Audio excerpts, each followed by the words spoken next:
हम बहुत ज्यादा, पूरी सीटें तो हम बिहार में नहीं लड़ रहे थे, चंद सीटें, 6 सीटें मांगे थे कांग्रेस से, 6, 243 सीटें बिहार असेंबली में गए। मजलिस ने लिख कर दी, असद साहब, अख्तर उल ईमान साहब, हमारे बिहार के सदर ने लिख कर दिया आरजेडी और कांग्रेस को कि हमें महज 6 सीटें दे दो। तो तेजस्वी यादव ने जवाब दिया कि अगर तुम्हें भाजपा को हराना है तो मजलिस ने यहां पर इलेक्शन ही नहीं लड़ना चाहिए बिहार में। कांग्रेस ने कहा यहां असदुद्दीन ओवैसी को कौन पहचानता है, मजलिस को यहां पर वोट क्यों देंगे, वो हैदराबाद वाली पार्टी को। आपकी मम्मा इटली से आई हुई है, हमने कुछ बोले थे,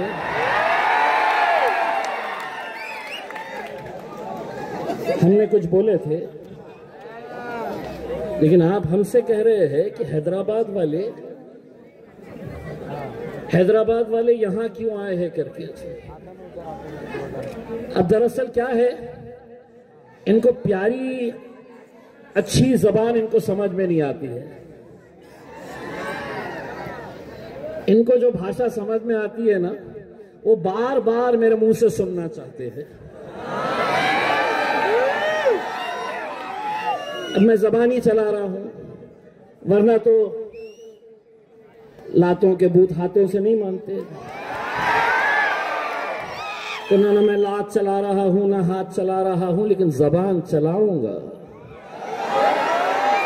जबान बराबर चलाऊंगा, इसलिए कि 76 साल हो गए इस मुल्क के अंदर तुम ऐसी महफिलें सजाते थे, ऐसा स्टेज लगाते थे, हम तो मजलिस ही है जमीन पे बैठ गए, तुमको तो दूल्हे भाई की कुर्सी लगाई जाती थी,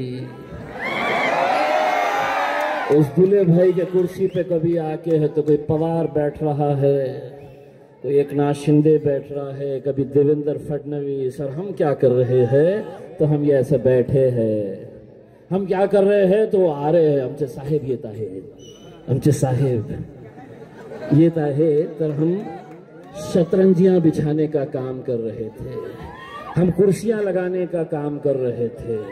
अब हमने उनको एक बात बोले हैं कि बहुत साल हो गए हैं आप दूल्हे भाई की कुर्सी पे बैठे हैं, अब शादी होगी। इतने सालों तक आप घोड़ी पे बैठते थे, हम बारातियों की तरह नाचते थे, अब नहीं चलेगा, अब शादी होगी, घोड़ी आएगी और दूल्हे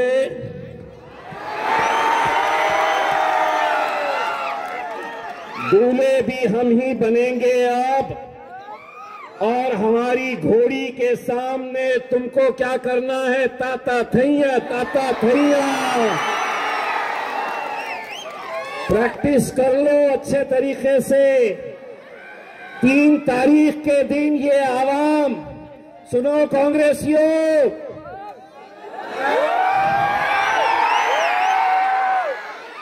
दादा तुम भी सुनो, एकनाथ शिंदे साहब 3 तारीख के दिन कितने अच्छे नजर आएंगे ताता थैया करते हुए कि हुकूमत हमारी, इतना सब कुछ कर लिए, लेकिन नंदुरबार में ऐसा क्या जलवा हो गया। 6 है ना, हमने 6 मांगे थे बिहार में, नहीं देते बोले, नहीं देते बोले, हम 5 आए और कांग्रेस को 6 पे लाके छोड़ दिया।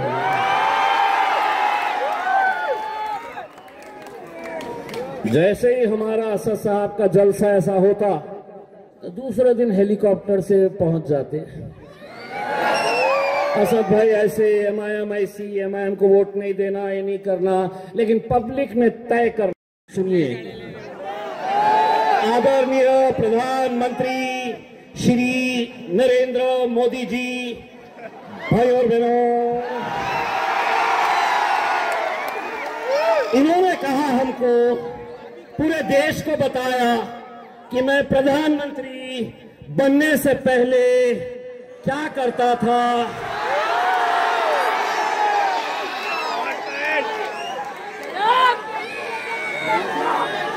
मुझे पता था क्या?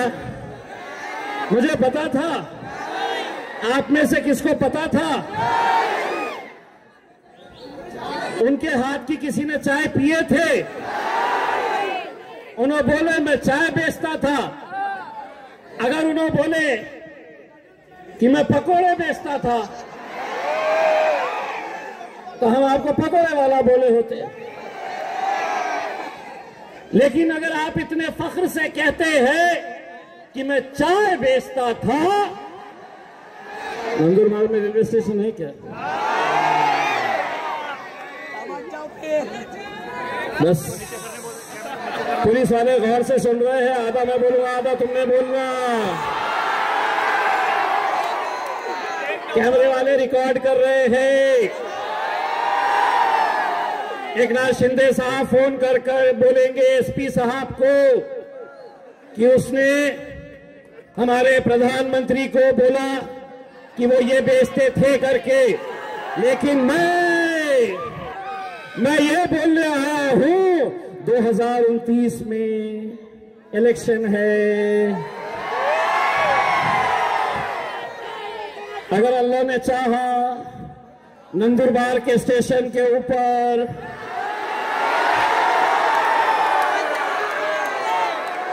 आप ट्रेन में बैठे हैं और एक शख्स खिड़की के पास आकर भाई और बहनों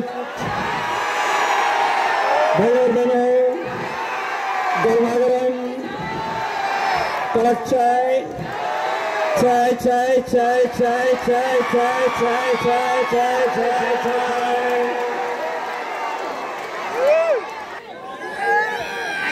एक बात अच्छी तरह से समझ लो साहब, एक बात वो तमाम सियासी पार्टियों के लिए है जो आज तक ये ऐसी महफिलें सजाकर सिर्फ हमें बोलने का काम करते थे। हम शेर हिंदुस्तान असदुद्दीन अवैसी को मानने वाले हैं। गूंगे मुक्के बहरे नहीं है। जिस लहजे में तुम बात करेंगे उसी लहजे में, और हमारी फितरत है, हम कोई चीज रखते नहीं अपने पास सूद समेत। इसलिए अगर तुम बोलेंगे, समझ में आ गया 2 तारीख के दिन क्या करना है?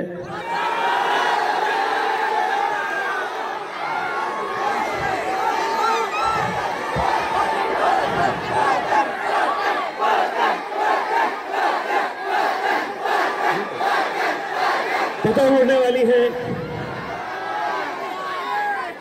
इलेक्शन आ गया। इतनी बड़ी सभा देखकर उम्मीदवार सुबह सीधा, या हो सकता है रात की गाड़ी पकड़कर चले जाएंगे थाने। बोलेंगे साहब हम अपना हिसाब कुछ जमने वाला नहीं है, थोड़ा और ज्यादा लगेगा। सोचेंगे कि इस मोहल्ले में आएंगे, इनको खरीदेंगे, इनको खरीदेंगे, इनको खरीदेंगे, पैसा फेंकेंगे, वोट लेंगे। सुन लो एकनाथ राव दादा, देवा भाऊ, बाजार में पैसा कितना भी हो, बाजार में जाकर तुम अच्छी ब्रीड का कुत्ता खरीद सकते हो, अच्छी बिल्ली खरीद सकते हो। तुम्हारे पैसों से ये शेर के बच्चे बिकने वाले नहीं हैं।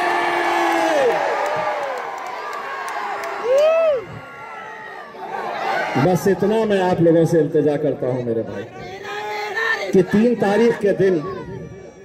तारीख के दिन जब नतीजे आए तो इम्तियाज जलील का सीना भी चौड़ा होना चाहिए, हमें भी फख्र होना चाहिए कि मजलिस के लिए हम यहां पर आपके बीच आए थे। मैं आपको एक वादा करके जा रहा हूं, अगर ये 6 की 6 सीटें आपने इंशाअल्लाह यहां से निकाले तो इंशाअल्लाह इनके जीत का जो जश्न होगा उसमें असदुद्दीन अवैसी साहब को भी लाएंगे और बाद में छोटा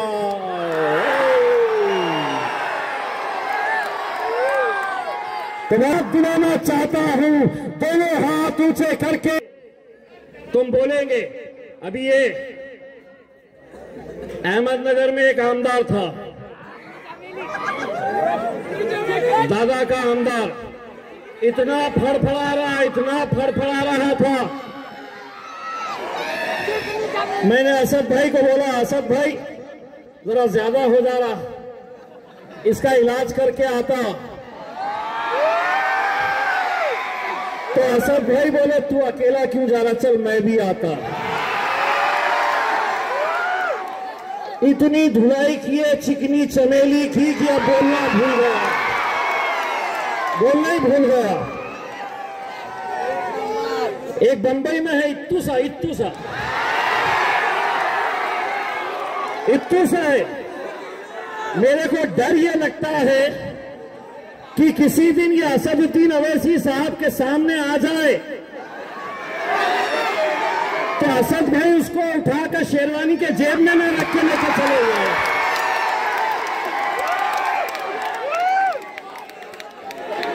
हम कोई दूसरी पार्टी के मुसलमान गूंगे मुक्के नेता नहीं है। तुम पहले बोलते थे, हम सुनते थे,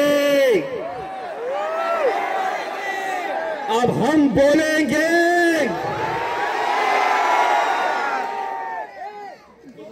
आगे क्या बोलना है मालूम है ना, अब हम बोलेंगे और तुम्हारे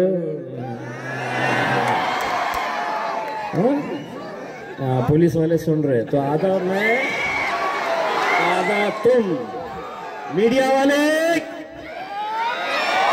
रिकॉर्ड करो और भेजो सबको। अब हम बोलेंगे और तुम्हारे